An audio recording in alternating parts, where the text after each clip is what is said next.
Okay, hello everyone. Welcome to our topics course, CS 289.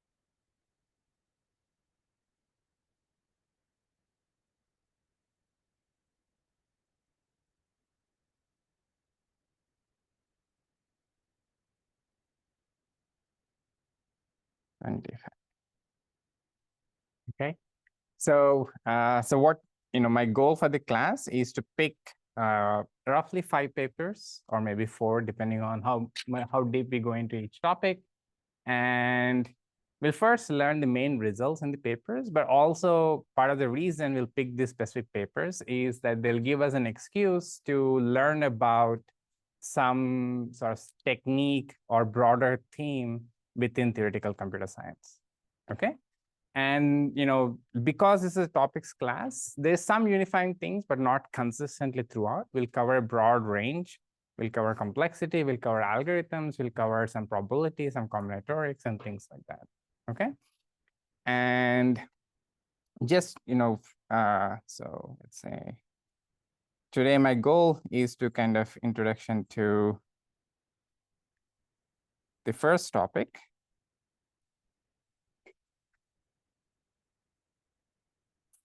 And a few words about the logistics of the class. Okay. And so if you haven't gotten a PTA yet, the class currently shows full. I'll give out PTs. Usually the numbers also kind of change after the first week. So if you don't get it by then, definitely get it next week. Okay. And in terms of the class, the logistics, we have our lectures, and my office hours are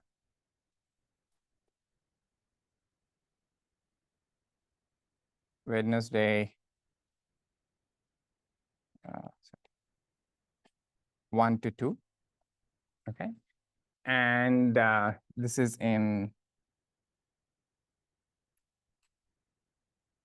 Engineering 6, 463. Okay, that's number 1. And please register on EdSTEM.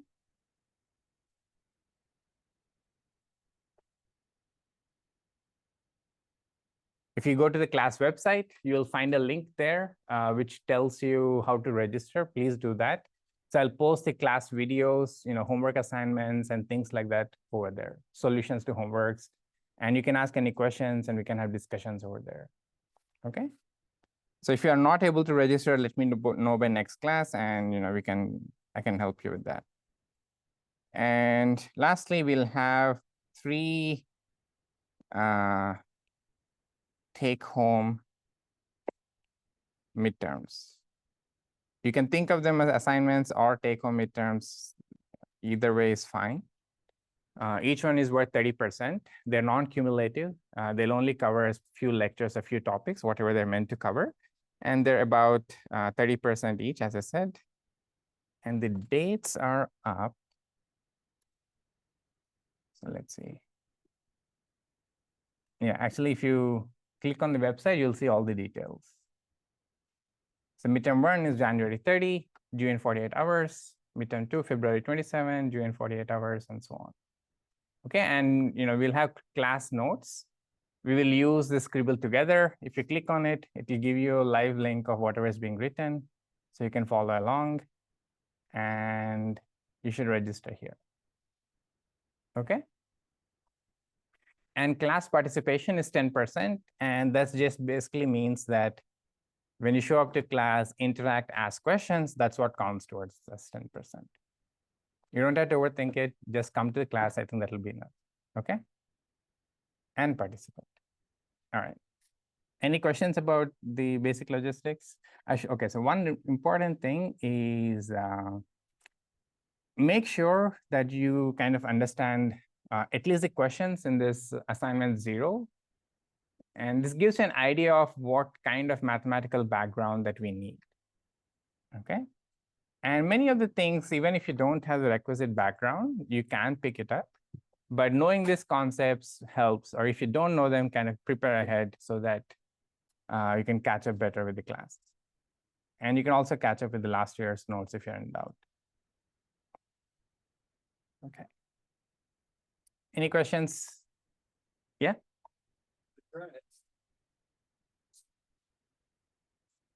Oh, no. Okay, maybe I posted the wrong one. I'll fix it. Thanks. It should be winter 2025. Yeah. Any other question? Yeah. All right. Okay. Okay.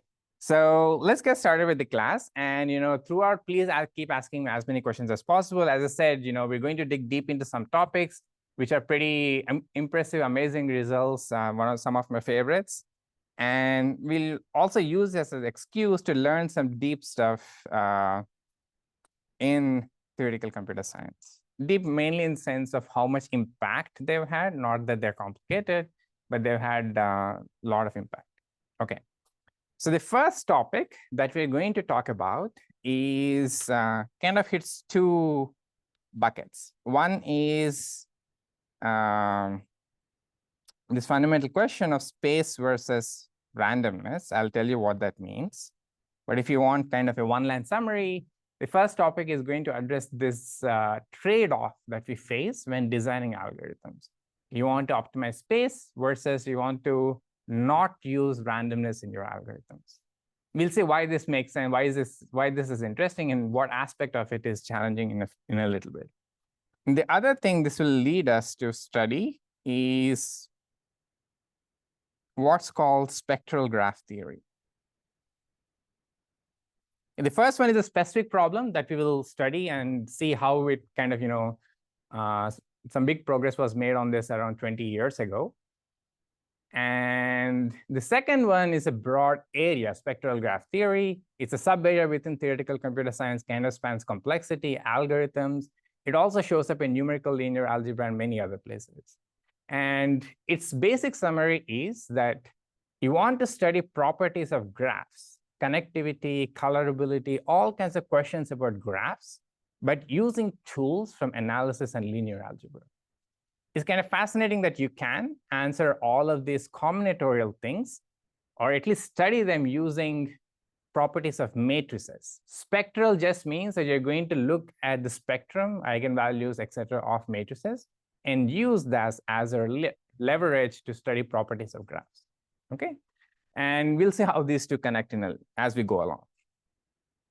Okay, so to motivate the main question, let's ask ourselves, maybe take a step back and think of what kind of stuff we optimize for when we design algorithms, right? So let's say,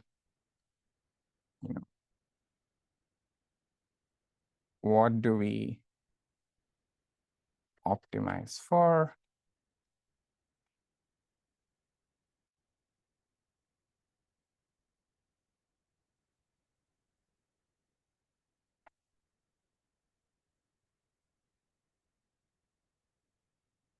You can think of all of the different resources or whatever else constraints you might have when designing algorithms. Name a few, and we'll pick the few things that are kind of relevant for our discussion.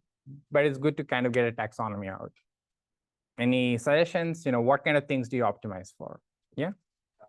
Time is kind of the one that is most studied, and the first one we think of often, and that is definitely one of the main constraints. What else? Yeah. Space or memory, basically, right? Often, you might have different versions of this question too. I'm okay with time, but I have limited RAM. Maybe I have limited RAM, but bigger hard disk. Well, how do I optimize for that? Maybe I can't even download the whole database onto my local system. How do I work with that? Right? So all of these various, even fine-grained versions of the question of optimizing for memory. Okay. What else? Yeah.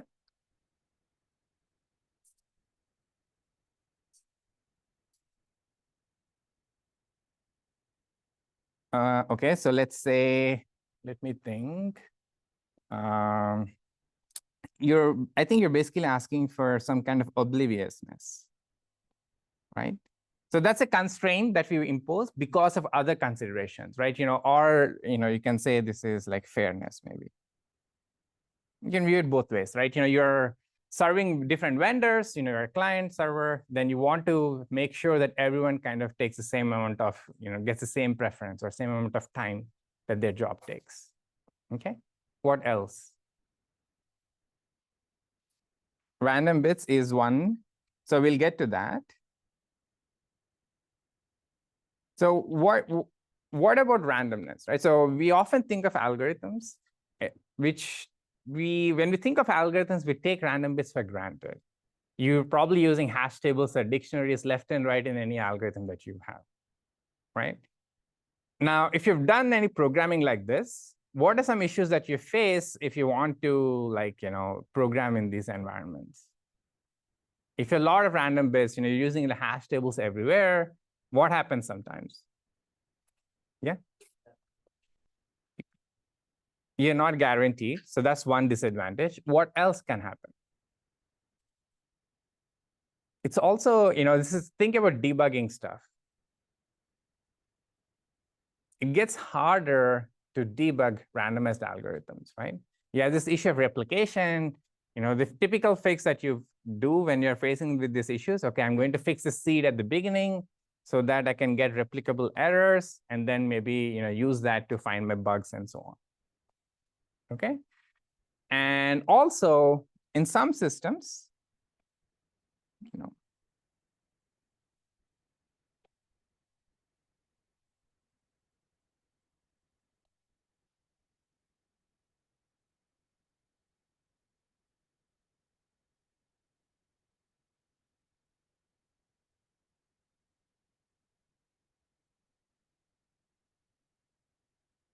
okay, these are some disadvantages of using random bits. Okay, you might not have perfectly uniform random bits, and this is not just a conceptual question. People have designed various kinds of attacks which go into how random number generators work and reverse engineer them to make all kinds of algorithms fail. And we also need to be able to replicate these errors. Often we just fix the seed and do it, but that's not the best way to do it, or at least it's not a rigorous way to do it. And the failure probability can also be problematic depending on what kind of system you're running, right? If you just have an algorithm which is, okay, maybe 1% chance is going to take twice as long, that's okay. That's a trade-off that I'm going to be happy with. But if let's say you're designing an autonomous car and it's 1% chance is going to overshoot a signal, then okay, that's not good, right? So we want different kinds of systems. We'll have different thresholds for failure that you have to respect, okay? The other resource, which we'll also talk about later in the class, is communication.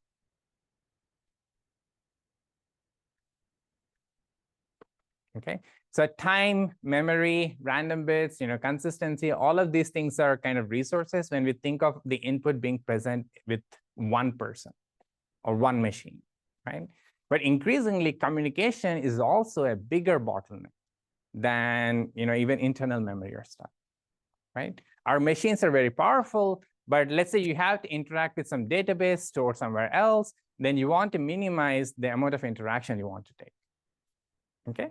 So later on, we'll focus on questions or kind of algorithms where the only bottleneck is communication, okay?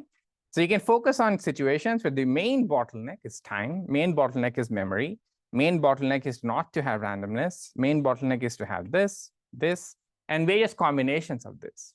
Ideally, we would like to have algorithms which give the best under any of these things that you want, right? So you specify, okay, I don't want to spend more than this amount of memory and this amount of time. You'll tell me, okay, this is the algorithm to use. We're very far from doing such things, but at least for important problems, we have good answers, okay? And that's what we're going to talk about, right? The first thing we're going to do is, as I said, in some, by and large, there's been a lot of emphasis on time. Memory has also had a lot of research done, but not as well known, okay? So let me take let's take a journey into memory optimal algorithms and see what we know about them. And I'll start with probably one of the most basic problems or basic algorithmic questions that you might have seen in any introductory algorithms classes. Okay? All right, so we're going to study optimizing for memory.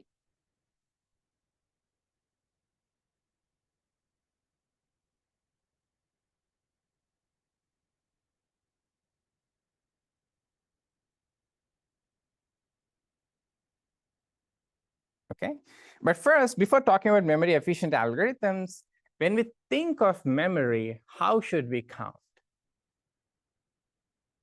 How should we count memory? What do I mean by that? Maybe your input already is very long and very big, right? So now, should you count your memory in terms of how big your input already is, or what are some other options? We're again just trying to kind of arrive at this nice conceptual solution that people have found. Okay, so how would you account for memory? Let's say I have an algorithm which is solving something. You have an input X, which has n bits of memory. Okay, and then you have an algorithm A. Right, in some sense, your algorithm should be able to handle n bits of memory, right? That's what we think of usually, at least. Okay, what else should we take into account when we're counting memory? Any suggestions? Yeah?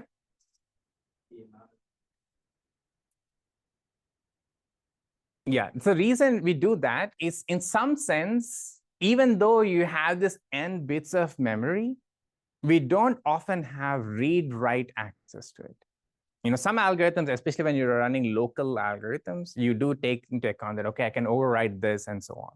Okay, but it's cleaner, and for many applications, that is the right picture. It is the right picture to assume that the input is read-only, and then you have extra memory that you can read and write. And what you count is how much extra memory do you need. Okay, so we have this extra memory, which is read-write. Okay, so how much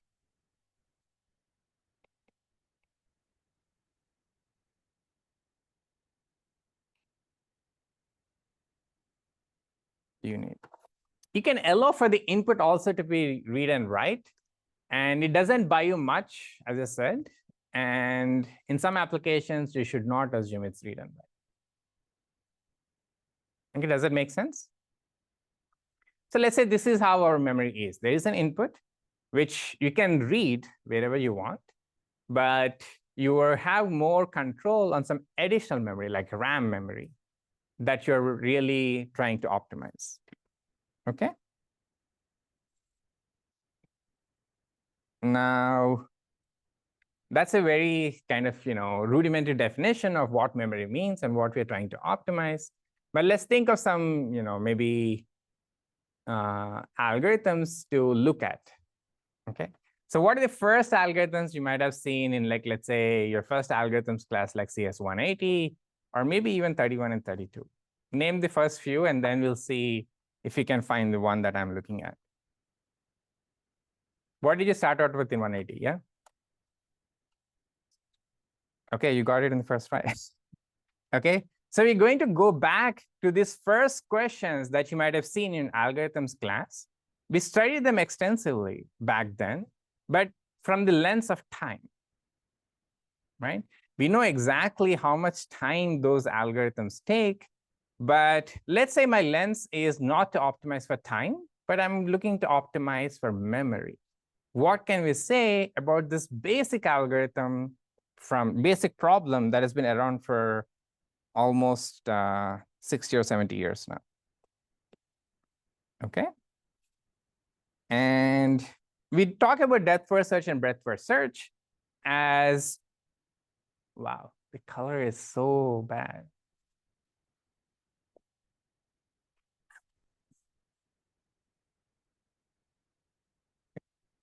That is hilarious. Okay. Anyway, so when we think of breadth first search and depth first search, we think of them as algorithms to solve a specific problem, right? So they're actually useful as subroutines. But one thing that they really do is solve one specific problem. And what problem is that? Maybe dig deeper. Again, I'll review it in a second, but if you know it. So what problem were depth first search and breadth first search very good to solve? Searching. Or in other words, like if you think of a graph, you're trying to not shortest path, just connectivity, right? Shortest path is a bit more complicated, okay?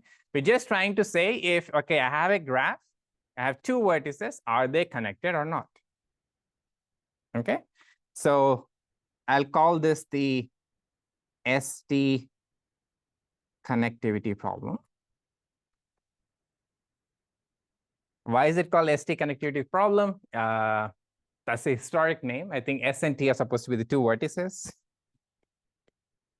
So the input is a graph. So you're given a graph, a set of vertices, a set of edges, and two vertices, S and T. Okay. And our goal is, let's keep it simple for now. We'll just say, okay, I want to say yes if S comma T are connected. Okay, and no if not. Obviously, you can ask for more stuff. Like, if it is yes, can you actually give me a path from S to T? If it is no, okay, that's fine. All right. I mean, the algorithms, breadth first search and depth first search, actually do more. They can break up the graph into connected components, and you can use it for many other things. But this is a basic problem that they're originally designed for, right? So for example, maybe this is what my graph looks like.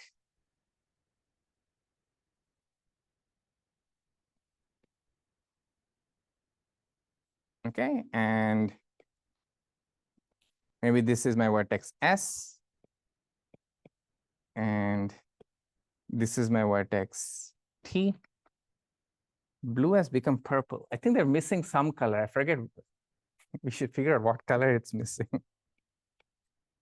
Okay, and so in this case, S and T are not connected, for example, so you should say no. But if there was an edge somewhere here, you should say yes, and potentially, you can ask for, okay, even give me the path.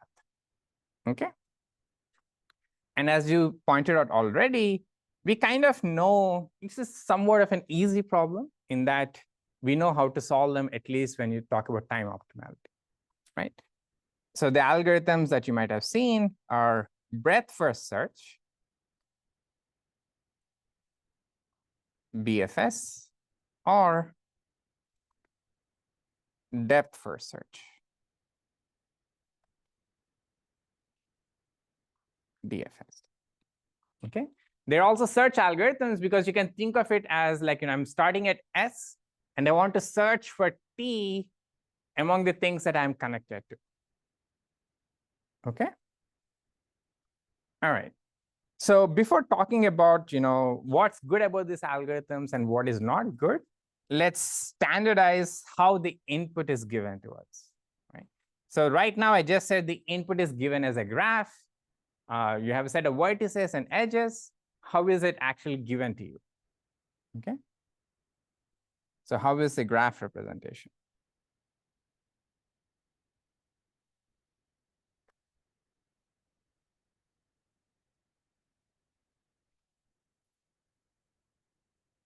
So what are the ways that graphs are represented, especially in the context of ST connectivity?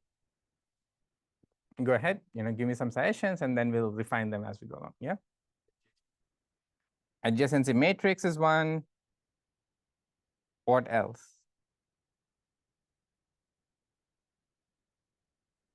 What is more common when you think of like, I'm trying to optimize for time and so on?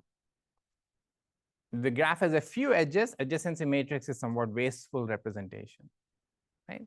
So in that case, what representation would be better? So there's also adjacency list representation. right? So adjacency list representation just means that you have graph G, you have vertices, and you want the set of edges. For each vertex, you just list out the things it is connected to, right? So this is neighbors of vertex 1,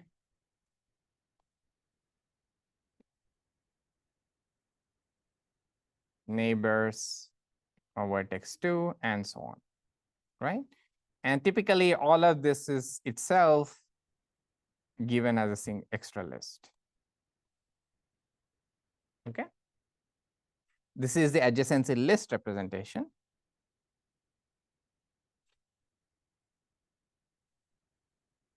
And then adjacency matrix is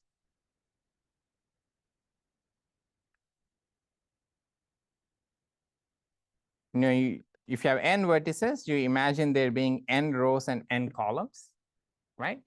And the row I is supposed to indicate vertex I, column J is also supposed to indicate vertex J, and there is a 1 here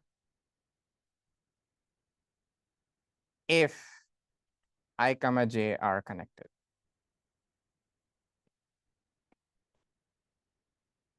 And 0 if not connected. Okay.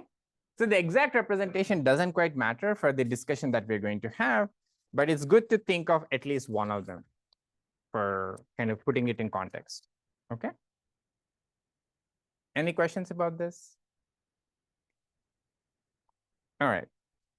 Just to make things more concrete, let me write down something for a simple graph. Okay, let's say this is my graph. Then the representation will be 2, 5, and 1, 3, 5, 2, 5, 1, 2, 4. Right? So the first list contains vertices that vertex 1 is connected to. Second one contains vertices that number 2 is connected to, and so on. Okay?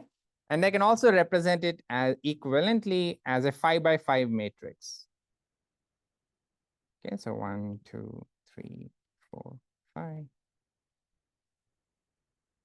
I'll just put a few entries here. 0, 1, 0, 0, 1. And I have 1 here.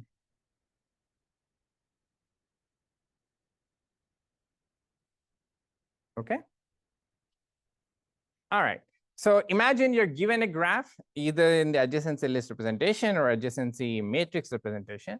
For connectivity problems, we often think of it being given in terms of adjacency list because we notice here there's a lot of zeros. Okay? If the graph has very few edges, then this is somewhat of a wasteful representation. Okay, you prefer that. Okay. All right. So what do we know about the connectivity problem?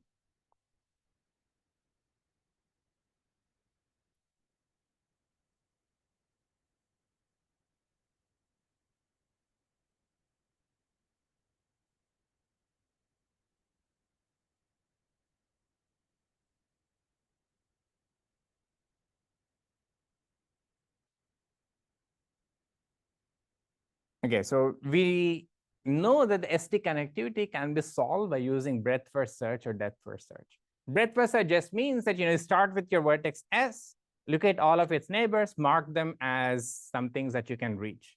And then you basically repeat for all of those vertices and keep going until you don't make any new changes. So how much time does breadth first search or depth first search take to solve the ST connectivity problem? Okay, so your graph is, vertex set V, edges E. So how much time does breadth first search or depth first search take? Do you remember? Okay, so it's the exact thing is, well known, but what's important is that they actually are time optimal. Okay, they take linear time and Linear time in the sense that it basically, the amount of time you need is just the amount of time to read the input. Maybe a factor of 2 more, but not much more. Okay, so it's very efficient in that sense. You basically make one pass through the input, more or less, and then you know the answer. Okay. So the amount of the time they take is order of the number of vertices plus the number of edges in the graph. Okay. If I have a graph on million vertices, but it only has 10 million edges, then the time is just 10 million. Okay. Whereas if the graph is very dense, has lots of edges, then the time will be more. Okay. As I said, this is kind of the minimal amount, right? Because this is the amount of space needed to even write down the input. So if you don't even make a single pass through the entire input, you presumably are not going to get the answer. Okay. So if your time is basically one pass through the input in most settings, that's a reasonable thing to be satisfied with. But how about the memory? How much memory does breadth first search or depth first search take? So maybe we can recall breadth first search algorithm. Breadth first search algorithm. How do you start? So what is the main memory there? So you have a graph, right? You start with a vertex S, and then you have to remember what things you have visited, right? And then you keep going.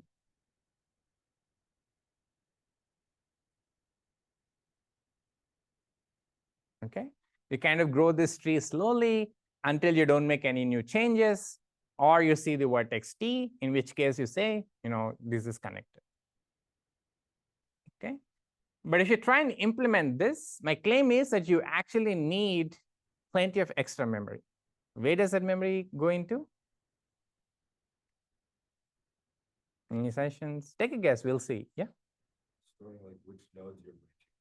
Exactly. That's one. But there's also something else that you have to keep track of throughout. So you have to remember what you already visited, right? If you lose that information, you might go in a loop. Okay. So the first thing is we need to remember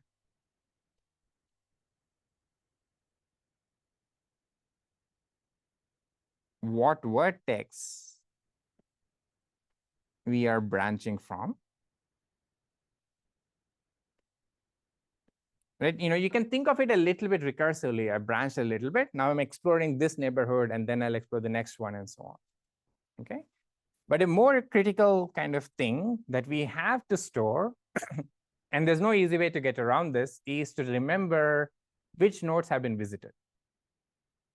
Okay. So typically you have some kind of flag variables to store if a vertex has already been visited. Okay. You don't have to write down the entire list of the vertices that you visited, but each vertex I, you should at least keep a Boolean flag which tells you, okay, vertex I has already been visited. You shouldn't explore this branch again. If you lose that information, you'll go into an infinite loop, or potentially into an infinite loop. Okay. So the simplest implementation of breadth first search has flag for every variable to say, okay, it has been visited or not. You start with nothing being visited except S, and then you just do this kind of greedy exploration of the graph, right? Okay. So how much memory is this? So let's say I have n vertices. The first one, we need to remember the name of the vertex that I'm at currently. Okay, so if to remember a name, that's just log n bits, because there are n options. I have to remember, like, okay, it's vertex 1 or vertex 117. So that's log n bits. Okay, so this is O of log n. Pretty small, log n seems much smaller than n.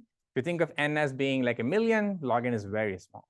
Okay, knowing the name of a vertex is much smaller, or should take much less memory than kind of storing something for the entire graph. Okay.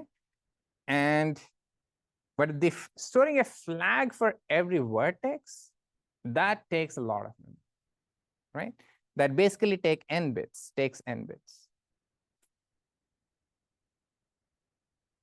Okay, makes sense.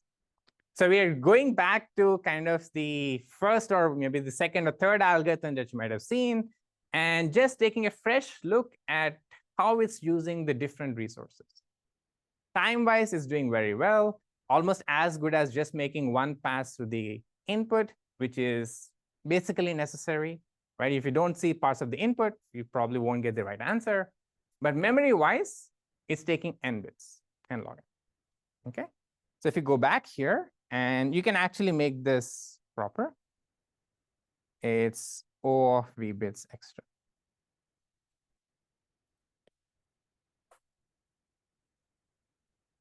And throughout, we are not going to be that precise about constants, because the constants are important, but we'll see that we'll be off by exponential factors. So in that sense, constants are not important.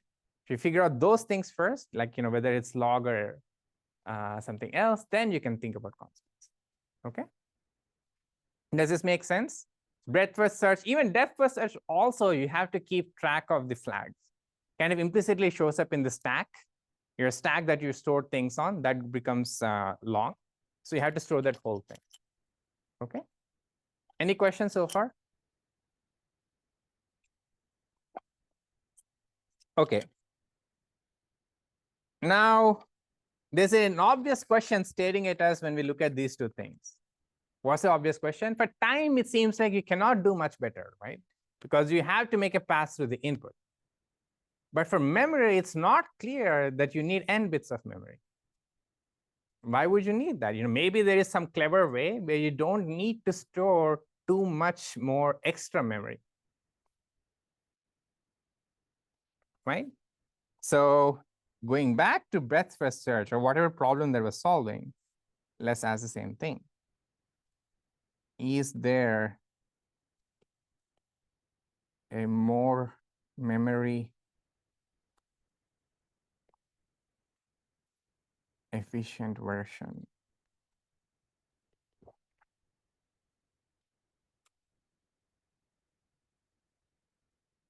Okay. Or, taking a broader view, what is the least memory?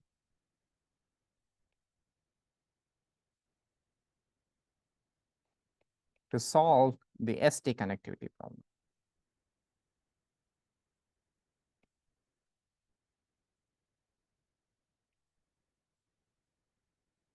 Okay.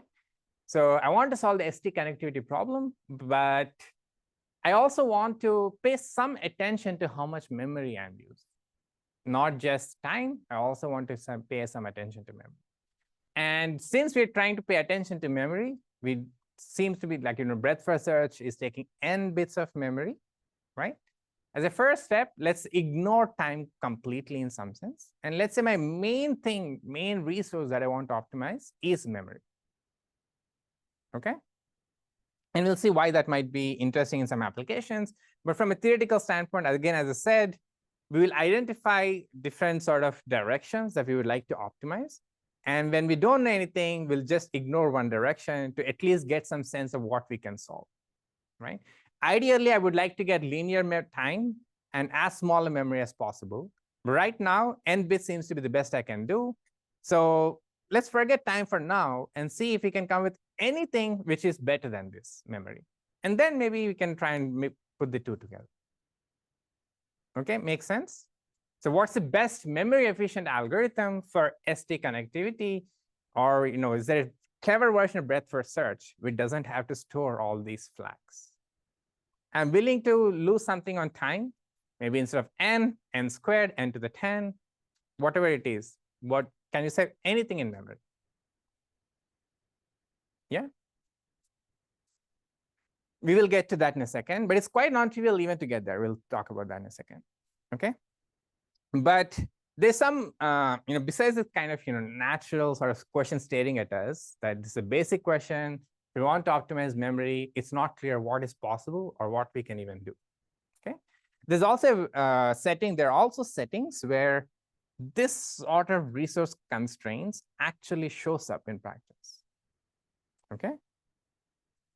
So one place where you want to optimize for memory is, for example, when we want to solve ST connectivity.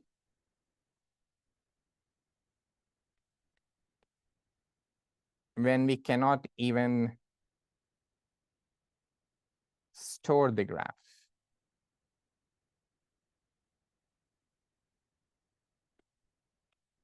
Okay. My claim is that there are some interesting situations where I cannot even store the graph, but I would like to solve the ST connectivity problem. Can you think of some scenarios like this?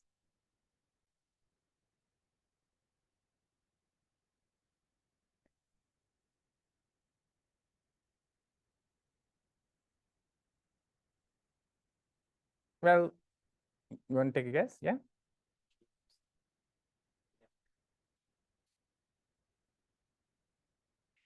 Yeah, that's definitely a case where somehow the graph is so big and you just want to know two things are connected, and the graph is not even going to fit into your RAM. It's stored on some hard drive, so you want to have your extra memory to be very, very small. You're going to pay a lot for accessing the graph than for manipulating things locally. Okay. Another sort of maybe more example that you might have come across more is take any social media network, right? And I want to know if I'm connected to you on, through Twitter handles or something. I can't download the entire Twitter graph onto my database and then say, okay, I'll run breadth first search on how many users does Twitter handle, 100 million or whatever, to find out if we two are connected, right? It's probably not even going to fit in my RAM again, right? Even my hard disk.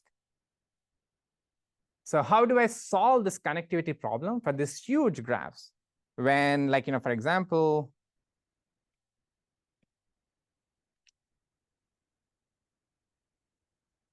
the graph is so big that it's in the cloud, you cannot download the entire graph. Think any social media network. You can find out who are the people that I am following, right? I can get some kind of information about the graph. I can get the entire information about the graph sequentially, but not download it entirely at once because it's not going to fit in my memory. Okay. So the kind of access you can imagine is, I have the entire graph, and I can pick one person and say, okay, tell me who this person's friends are. Okay. And I can keep making these queries to my cloud or network and keep getting answers. But at the end, I want to know if some two people are connected on this graph by only these kinds of queries. Yeah. Exactly. So breadth first search actually can operate in this framework where you don't need to download the entire graph at once. I can say, okay, given this vertex, tell me who its neighbors are, and then proceed from there, right? So breadth first search is good in that sense. But the downside is that even though I'm accessing the graph kind of, in this local way, I don't have to download the entire graph. I still have to keep information about every node that I visited. Okay. So, BFS is also kind of, has one other advantage, which is you don't have to download the whole graph, which is something that we face again. Okay, so think of the graph being in the cloud, and I'm vertex S and someone else is T, and I want to know if S and T are connected.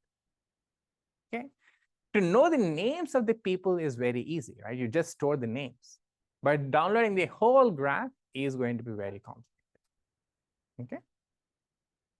So you can imagine, every time, maybe let me do it this way. I have my machine. This is my laptop. I have S and T sitting here, the name sitting here. Okay.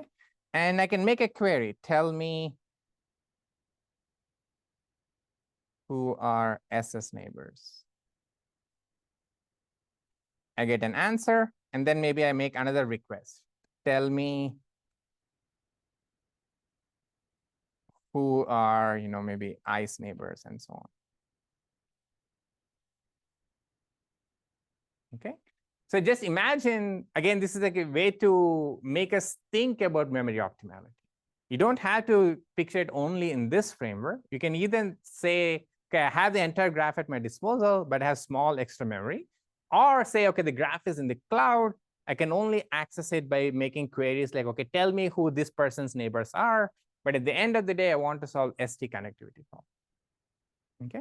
While while storing as little information as possible locally, because we don't have the capacity. Okay. Any questions about the basic problem that we're trying to solve now? It's just ST connectivity with small memory. You can either think the graph is given to you, but you only have read-only access to the input, or I like this setting better because it makes you think about the algorithm the right way. Given any vertex, I can find out who that vertice's neighbors are. Okay, kind of piece together this local views of the graph, and then I want to learn something global about the network.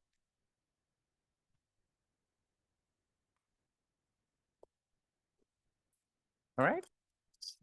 And this cloud setting is definitely a practically important problem, which shows up in various forms. And the tricks that we see are, some versions, some advanced versions of it are actually used in some applications. Okay. All right. So what do we know about breadth first search or ST connectivity? It turns out that it's actually pretty difficult to save any memory with breadth first search and breadth first search. To go past this n bits, having to store a flag for every vertex is not possible by using the same approach. You kind of completely have to abandon this sort of exploring the graph while trying to remember the things that you've already seen. The whole problem is that if you have to remember the things that you've already seen, then you have to spend memory to remember it. And if you cut short on memory, then you might forget, and then you might go into an infinite loop. Okay. But there is one, in hindsight, at least, very simple algorithm. Its analysis is kind of complicated, but the algorithm is very simple. And so this is a theorem from 1980s, I think. Hold on, let's see. I think it's 1980s. Maybe it had been in the 70s too, but okay, I can tell you the exact year next class. So there is a randomized algorithm.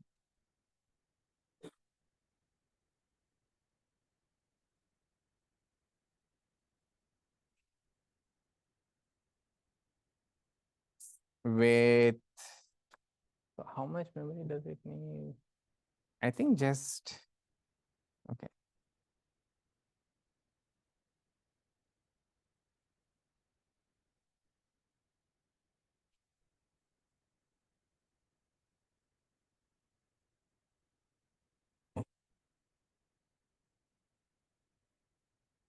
There is indeed an algorithm to solve the ST connectivity problem.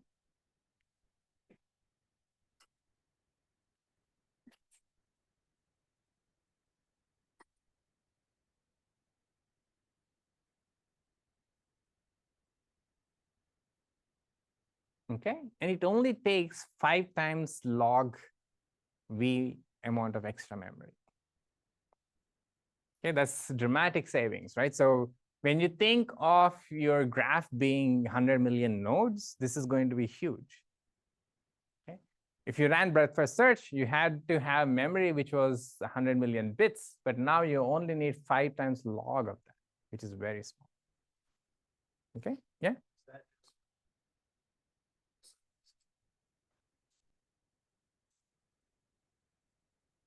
Yeah, exactly. So it was n plus log n, now it's just log n. Okay. So we are saving on having this flag essentially. Like you don't even have to store the flag. And you'll see this 5 log v. Log n is again kind of minimally necessary because that's the amount of memory you need to even store a single vertex name. Now, if I have to remember what S is, then I have to spend log n. And if I forget what S is, then all bets are off. But if I have to remember even a single vertex name, it takes me log n. And it's basically saying, okay, I can solve the full problem with as much memory as remembering 5 names. Okay. There is a trade-off, of course, in that this is going to take more time.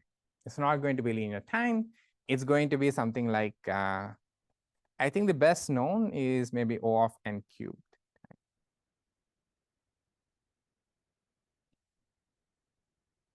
Okay, so time has gone up, went from linear to cubic time or something, but the memory has improved exponentially. Okay, and the other thing that's kind of cool about this is that it works just like breadth first search. It works for directed as well as undirected graphs. Okay, so in all the pictures and everything so far, I only talked about undirected graphs, meaning there are no arrows on these edges.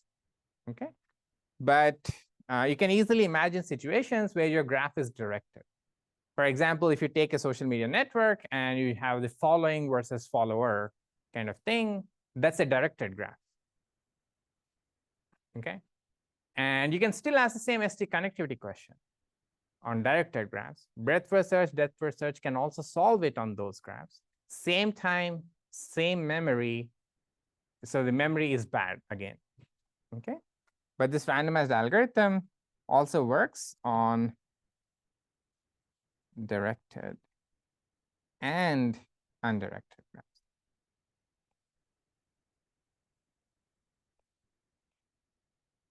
Okay.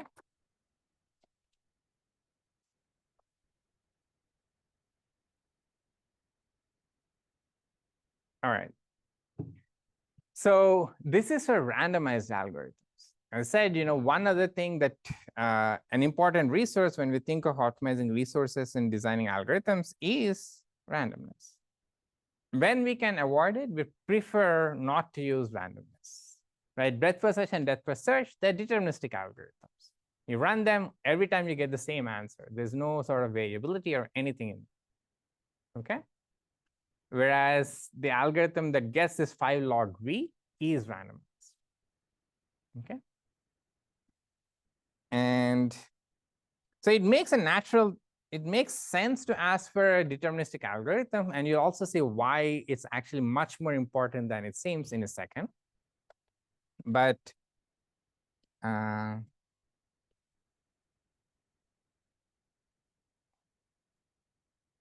can we get a log space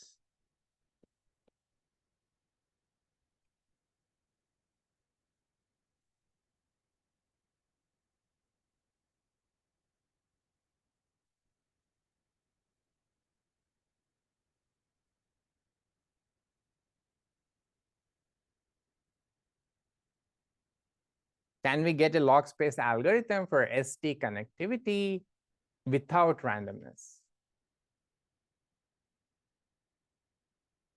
Okay. And you'll see why the randomized algorithm is actually very simple, kind of gives us hope that you can do this, but we don't know. Okay. So the randomized one came out in the 80s, and we still don't know the answer to this question.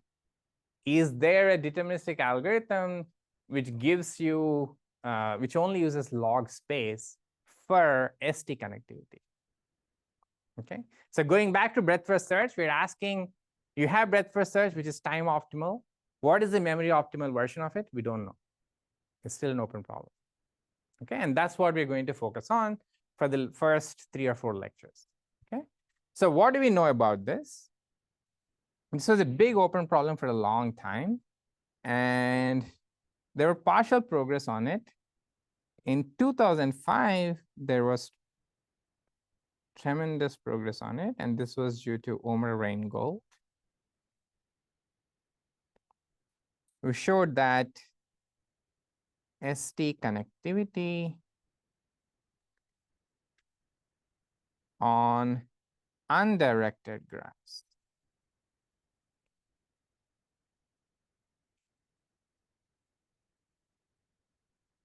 can be solved.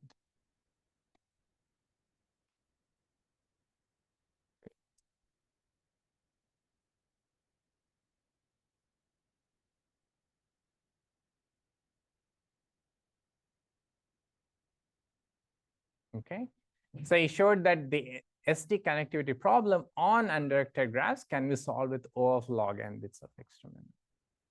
Okay, it's kind of halfway between fully resolving the question, right? The only case left is directed graphs. Okay, so undirected graphs is kind of settled. All right, and as we'll see, breadth first search is kind of the simplest algorithm that we can think of. You at least in the beginning. And now to get the memory optimality, we have to use the power of spectral graph theory to do this. Okay. And that's what we're going to build towards. This paper itself is built on top of another breakthrough paper called Zigzag Product. We'll talk about that as well. Okay. So this result is our first greatest hit. Okay. So over the next 3 lectures, maybe, we will kind of learn how to build an algorithm for ST connectivity, which uses very little space. Okay. And as I said, for directed graphs, we don't know.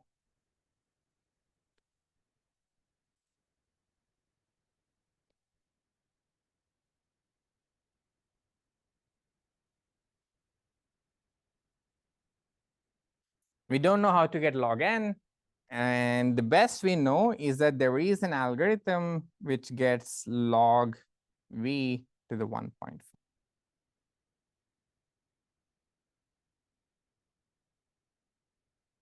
And this is from the 90s. And I should say, this is the problem that I spend most of my most time on, trying to get a memory optimal algorithm for ST connectivity on directed graphs. Okay. Starting with my PhD thesis, I spent inordinate amount of time on this. Okay. But just to give a sense of why is this question interesting, okay, ST connectivity is a nice problem. It seems very basic. We want to understand its memory optimality. But the reason it's given so much attention and has, it requires all of these deep tools in some sense, is because it's in some sense a complete problem. Okay. So if you go back to like 180 or something, 3SAT is a nice problem. But the reason for its importance is not because it's 3SAT, because it is complete for a complexity class, right? In the same way, ST connectivity is complete in the following sense. Okay. I'll state the theorem in somewhat of a vague manner, okay, because to make it precise will be too hairy, but this already captures the main implication, okay?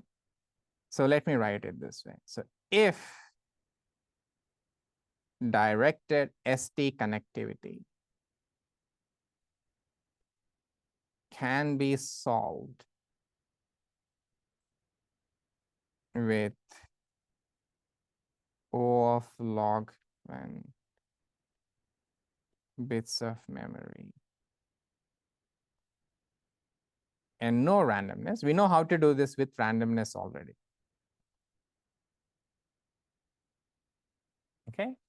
Suppose I had such an algorithm for solving ST connectivity. Seems like a single problem. I have a deterministic algorithm for it, which is memory optimal. What does this buy us? It actually buys us a lot. In fact, it immediately implies that any randomized algorithm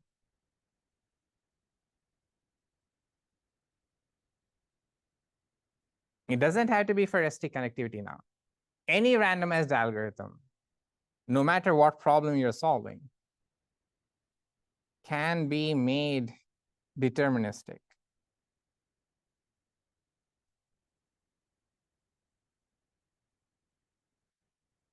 At the expense of a constant factor.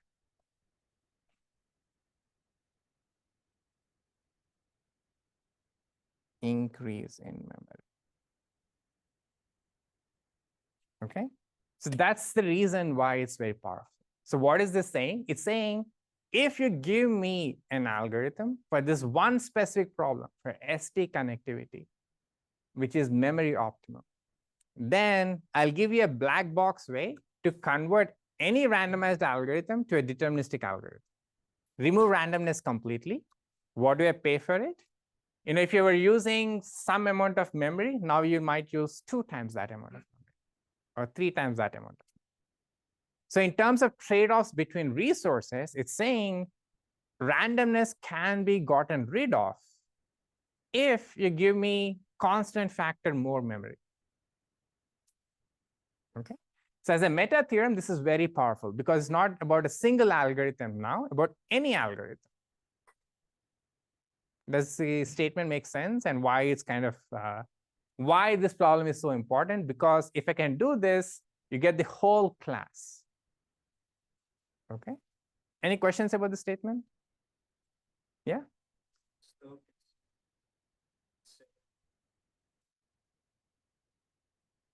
Time will become worse, and it'll depend on how much, what this constant is here. It'll still only increase polynomially, but the memory will only change by a constant factor. Okay, there are more precise versions, but even the general import that you can make any randomized algorithm deterministic at the cost of increasing the memory 2 times is surprising to me. We think of randomized algorithms as, okay, they should be more powerful, but this is saying, okay, give me 2 times more memory, I can get rid of it. Okay, and I don't have to come up with ways to do this for every algorithm separately. I just need to find this one algorithm for ST connectivity. That's the sense in which it is complete. Okay, it's complete for a complexity class called RL, randomized log space. And if you can solve it, that's why everything is like this. Okay. Yeah. Given what we know, log to the 1.8. Yeah, it implies that I can always get rid of memory of randomness at this 1.5 excess cost in memory. Log to the 1.5, yeah.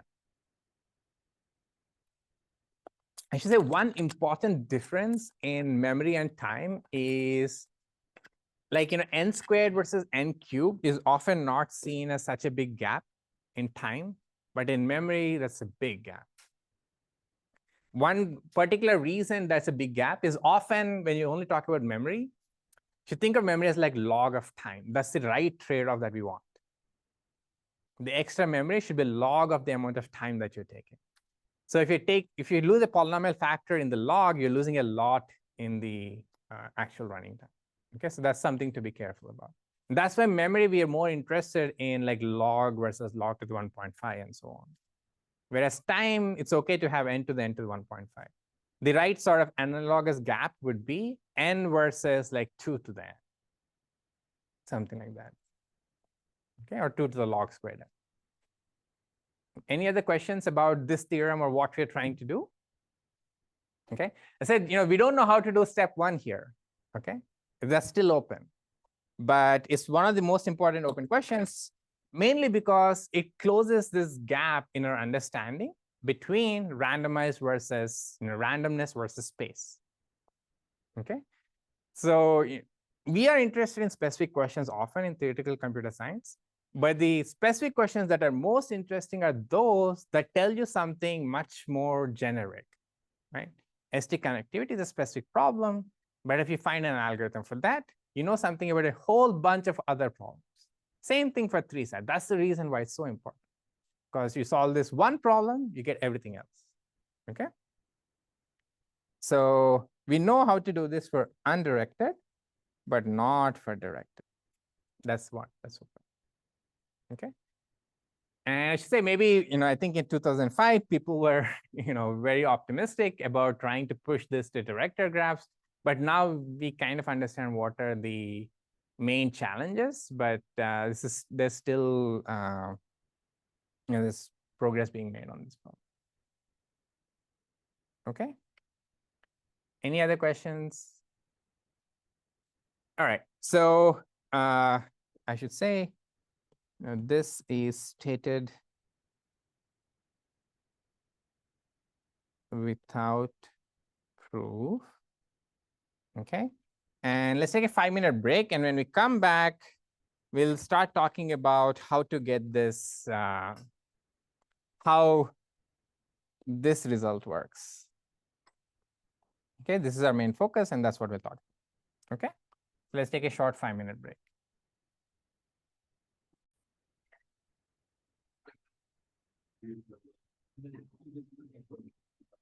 Okay, so we're going to take several steps. You cannot do this in one go, because I said this algorithm for undirected ST connectivity builds on some pretty deep concepts in spectral graph theory. So they were around for a while.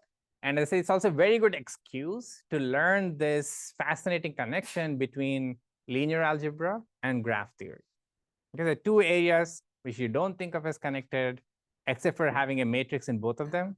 But that's the only reason why they're actually connected, as we'll see. Okay. And so, but before going there, maybe let me tell you this silly randomized algorithm from the 80s. Okay. Because I think it's a good okay.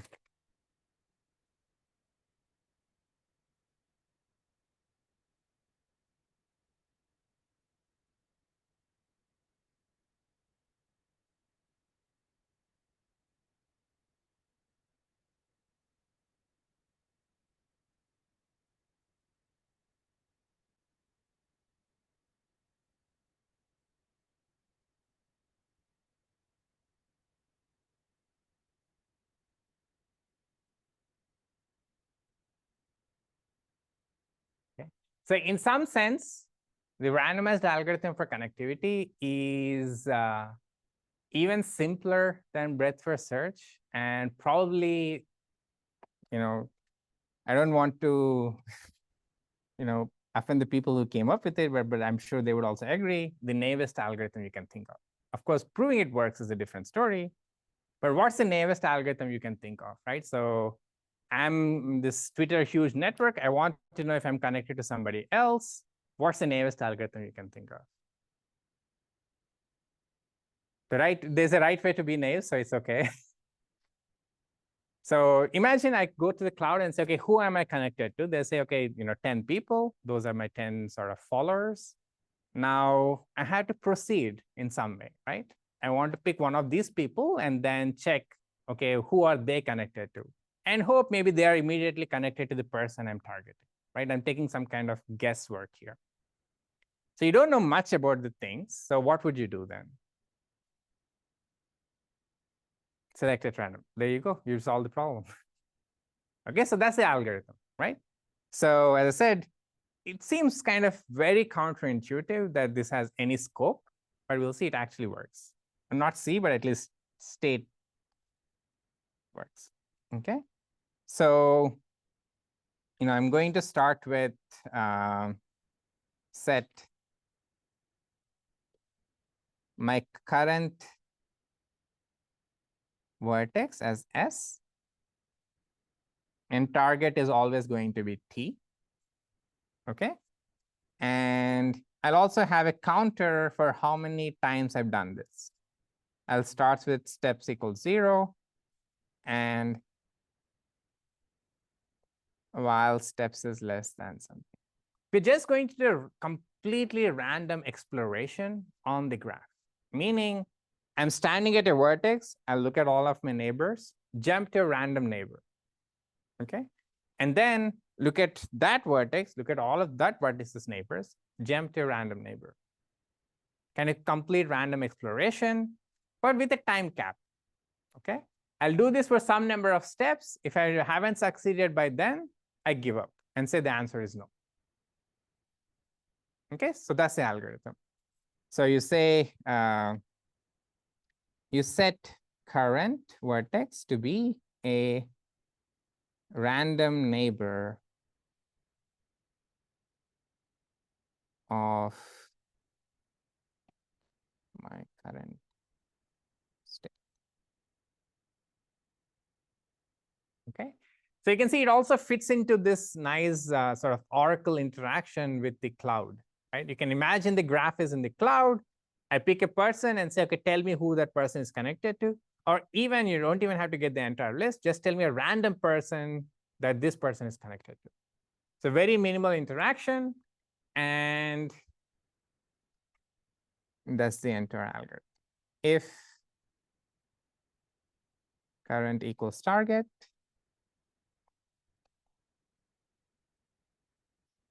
return yes.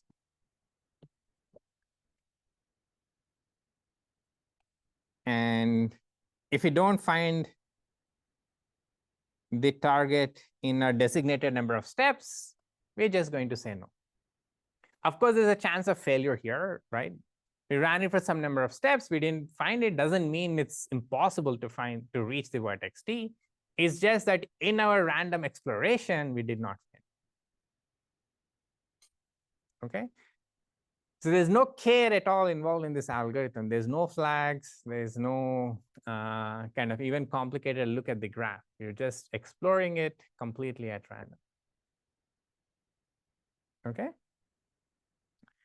Now, how much memory is this using?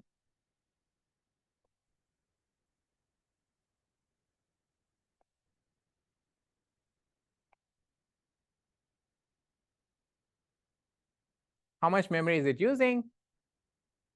What do we need to store to run this algorithm? What are the ingredients? I need to store where I am at currently. Okay, that's one. I need to store the target vertex name. Okay, so I need to store, current. I need to store target. And I need to store how many steps I've done. This counter that I have, that also I need to store.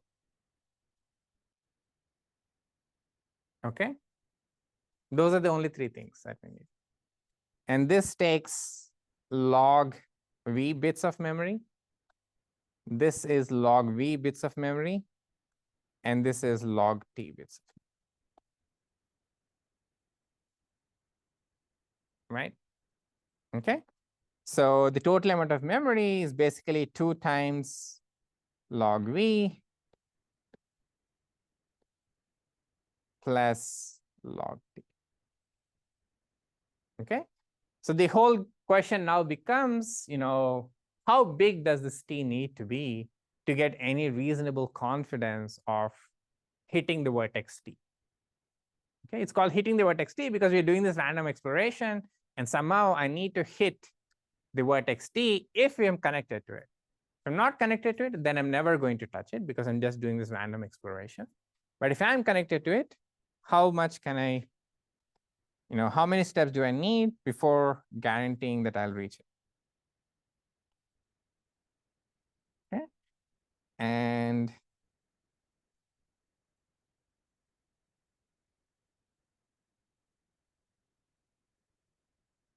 so there's a paper, as I said, in the 1980s. They showed that if t equals 100 times n cubed, then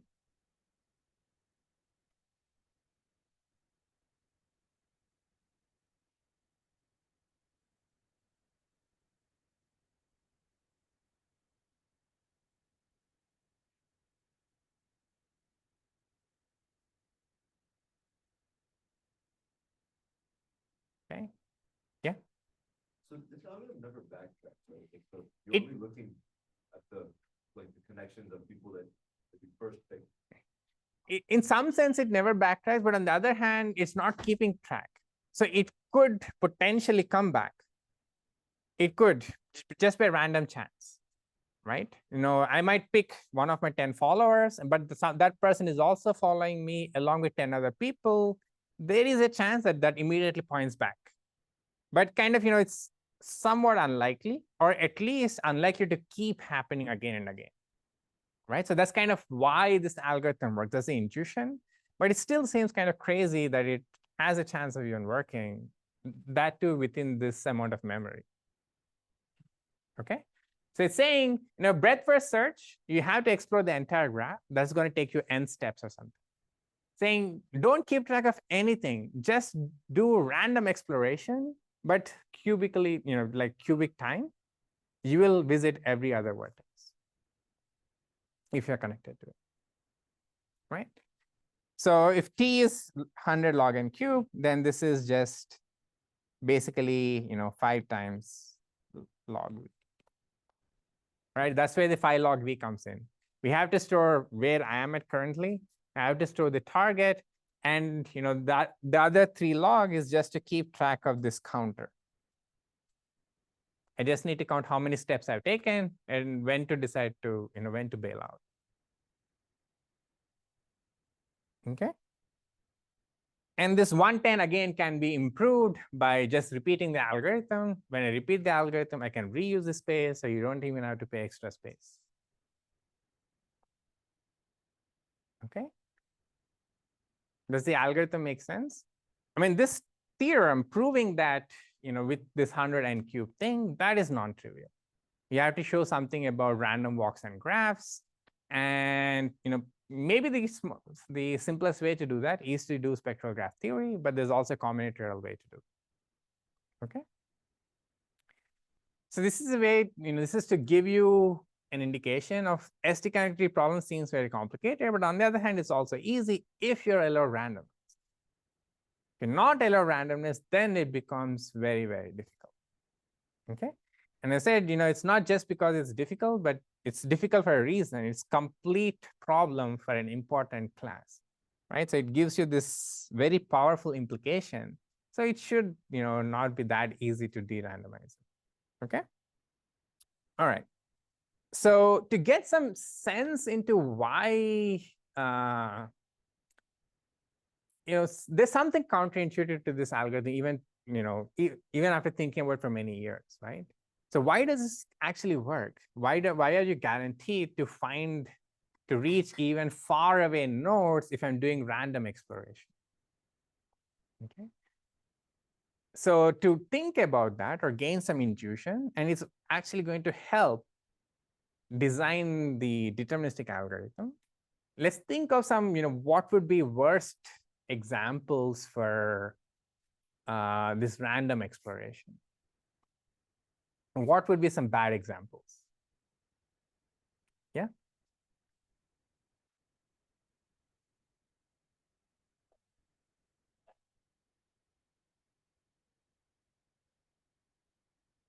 Exactly, right? So, even the simple case of a path seems pretty bad, right? Every time so let's say this is my S, this is my T, and I walk somewhere, there's a 50% chance that I backtrack, and if I go back. So to the chance that you hit T and you don't remember that you're backtracking or anything, it's pretty, you have to keep going forward, which only happens 50% of the time. But this is the thing about random walks. Random walks actually go far away in the end. Okay. So here it turns out that O of n squared steps is actually enough.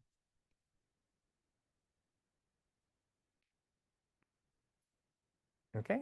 So this is already a bad example in that it separates breadth first search from what we can do. But there's also an even worse example than this. You can make this worse. Okay. So how can I make it worse? So the reason this is bad is that there's a 50% chance that I backtrack, right? But I could make it even worse, maybe so there's something called the lollipop graph.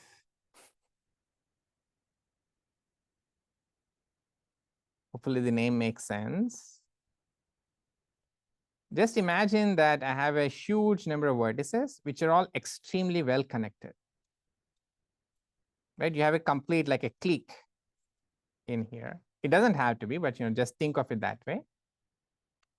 Okay. A very well connected clique. Just imagine there's a group of people who are extremely well connected between themselves. They're all following each other and so on. But then you have this dangling path like before.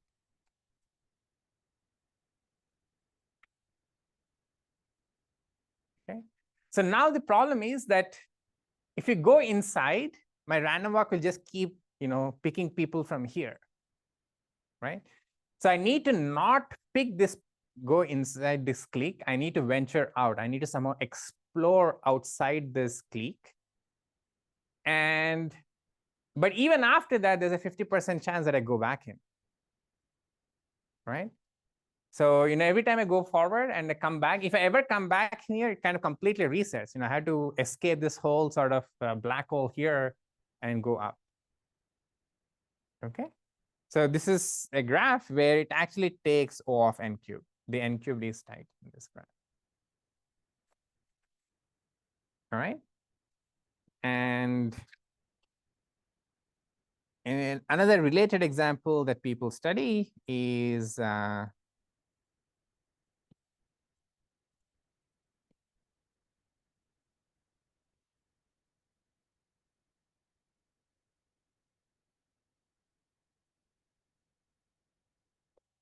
it's called the dumbbell graph.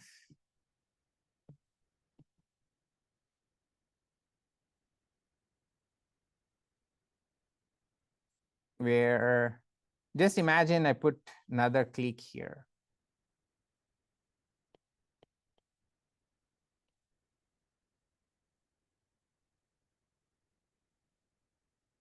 Right? So for the previous case, you can say, maybe I explore from T instead of S, and then I save on the n squared. But now both of them are in cliques. To escape out of their cliques, you have to spend a lot of time. And even after that, somehow you have to prevent backtracking, which can happen. And you're just relying on random chance for that. Sorry. Okay. So this randomized algorithm, the n cube is tight. You cannot really improve it. And this example is illustrative because this is a case where if I just do random walk, it does take me a long time to get there. Okay. And let me say a few words about the history of the problem. And then we'll start talking about our main hammer, which is, a very surprising hammer to use for this problem.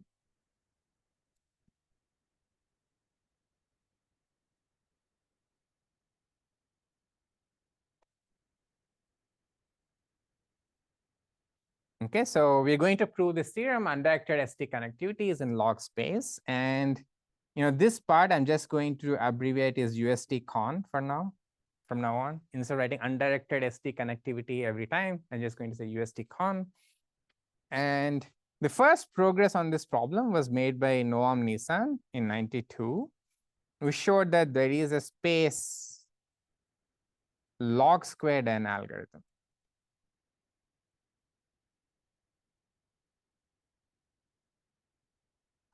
Okay. So breadth first search gives you space n time n. Okay. He got almost exponential savings in the space and slightly worse runtime. Okay, this was in 92. And then there are a sequence of works that got up to log to the 4/3 n. And then in the same year, two things happened. Omar Reingold gave a space log n and a time n to the O of 1 algorithm. And independently, Vladimir Trifonov gave a space log n log n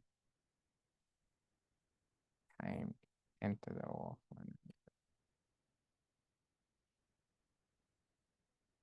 Okay, so both of them have appeared within a few months, within a month of each other.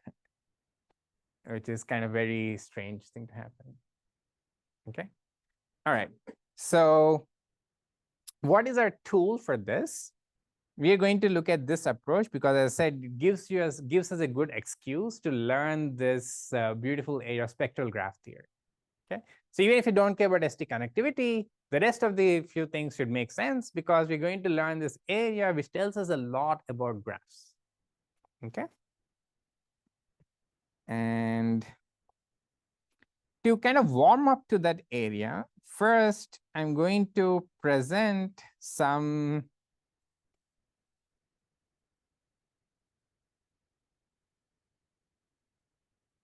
sort of seemingly simple things, which we have better tools for if I think about algorithmical.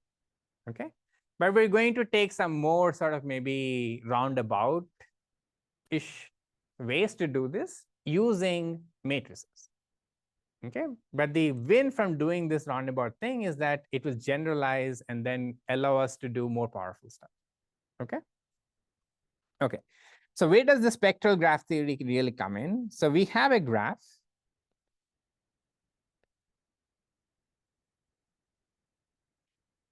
It's an undirected graph.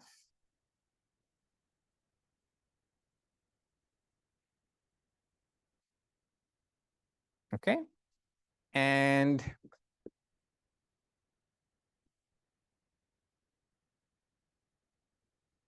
for any graph, as we said, there is a matrix associated with it, which is the adjacency matrix. Okay, and that's going to be an important matrix for us, right? So for any graph, there is the adjacency matrix. AG of G. Okay. And it's a square matrix and it's a symmetric matrix. The reason it's a symmetric matrix is because the graph is undirected. If I is connected to J, then J is connected to I as well. Okay. So in this matrix, AG, the ijth entry, I'll write it this way, is 1 if I is connected to J and 0 otherwise. Okay. So for example, if my graph was something like this, so sometimes we write it as Aij for the ijth entry. Both of them are kind of this is easier to write down, but sometimes when the graph is not clear, I might switch to this notation. So both of them mean the same thing. Look at the ijth entry in your matrix. Okay.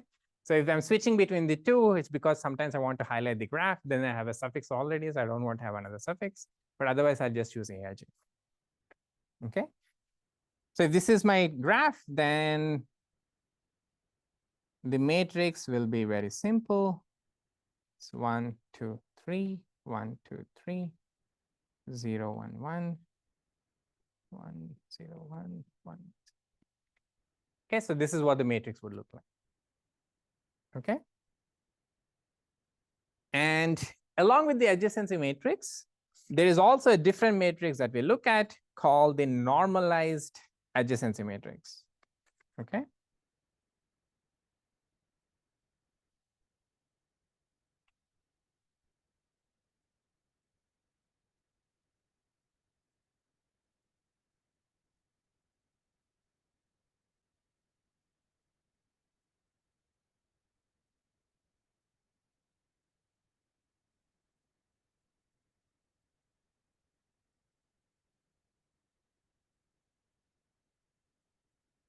So for any graph, and a vertex V in the graph, we define the degree of the graph in the vertex as the number of neighbors it's connected. Okay. And we will say a graph is regular if all vertices have same degree. Okay. So for example, this triangle graph is regular. This vertex has 2 edges, this vertex has 2 edges, this vertex has 2 edges. Okay. So if every vertex has the same two edges, we call it a regular graph. The same number of vertices that is connected to, it's called as regular graph. And if the degree is d, we just say d regular graph. Okay. So let me say d regular if the same degree is d. All right. And here's definition that is useful called the normalized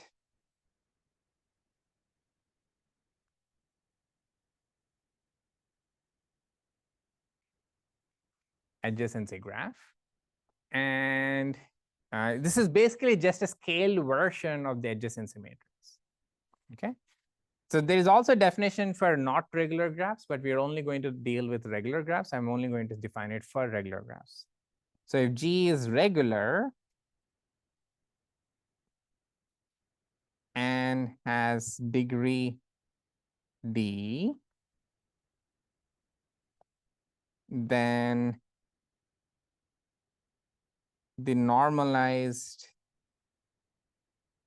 adjacency matrix MG is just AG divided by D. Okay. You'll see why this kind of, looking at normalized adjacency matrix makes a sense. This is kind of, what shows up in the analysis of the randomized algorithm. Okay. So for example, if this is my graph, 1, 2, 3, 4.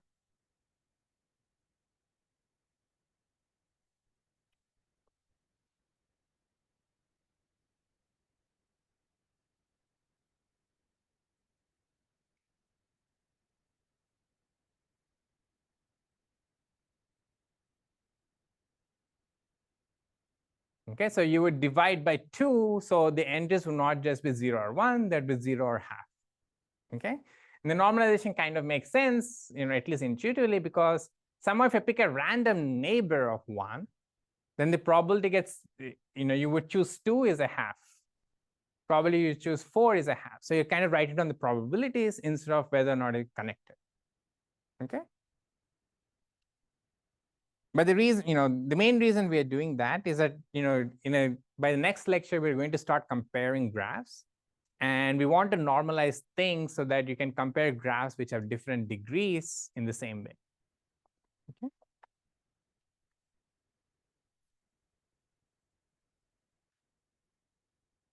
This is adjacency matrix, and you can see again it is symmetric. So the normalized adjacency matrix, and it is symmetric.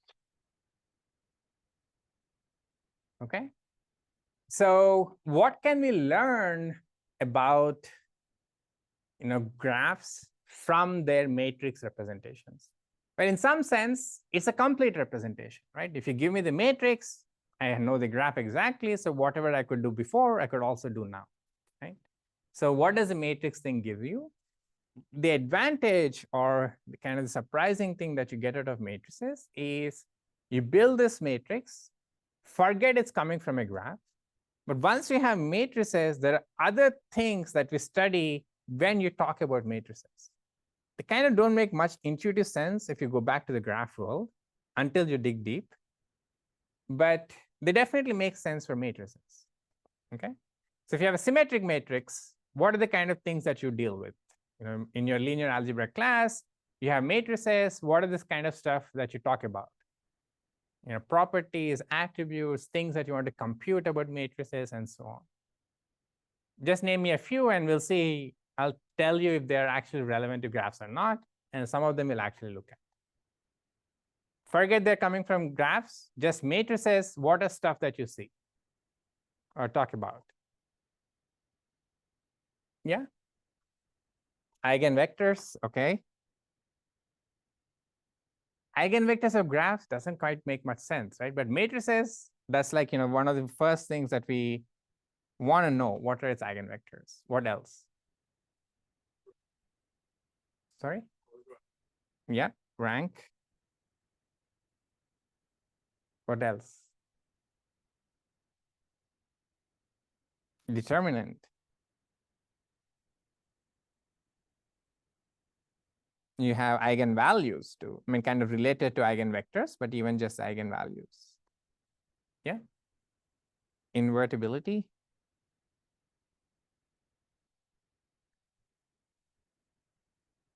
Right? Yeah. Basis vectors, maybe I'll just put it here as well. Okay. So all of these things we study about matrices, they can come from anywhere. You can have minus point, negative entries, and so on, right? All of these actually tell you valuable information about the graph, valuable in the sense of combinatorially valuable. Okay, that is what's surprising about spectral graph theory. You take this matrix, forget it came from a graph. I'm going to study these linear algebraic things, and magically it tells me stuff about the graph. Okay, so in this vein, for today, I'll state a theorem, and next lecture we'll prove it, kind of again as a preliminary kind of step towards the general tools. Okay.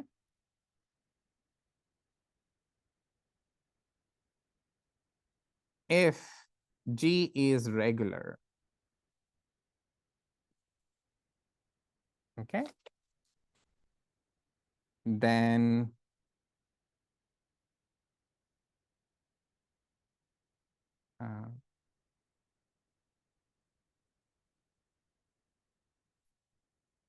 MG has a then 1 is an eigenvalue of MG. If the graph is regular, then the number 1 is an eigenvalue of the normalized adjacency matrix. Okay, so maybe not too surprising. You know one eigenvalue of it. Okay, that's not too surprising. But the second part is the surprising part. The second part is going to say, so this is, okay, maybe let me say, write this as A1 is an eigenvalue.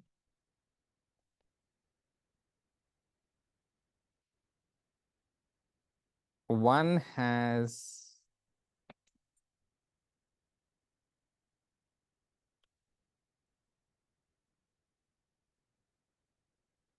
one is unique eigenvalue, meaning there are no two eigenvectors with one as an eigenvalue. Okay, if and only if G is connected.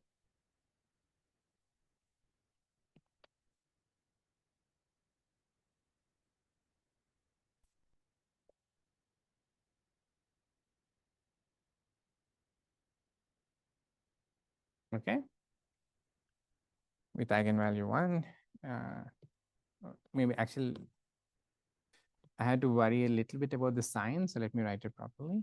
G is connected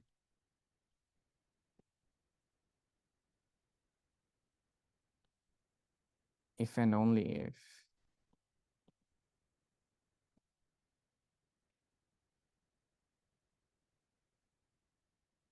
it's unique.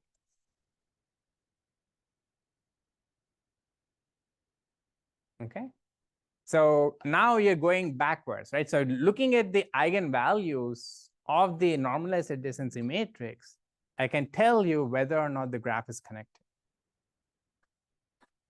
Okay, and more deeply, if there's also a theorem which tells you that -1 is an eigenvalue if and only if the graph is bipartite.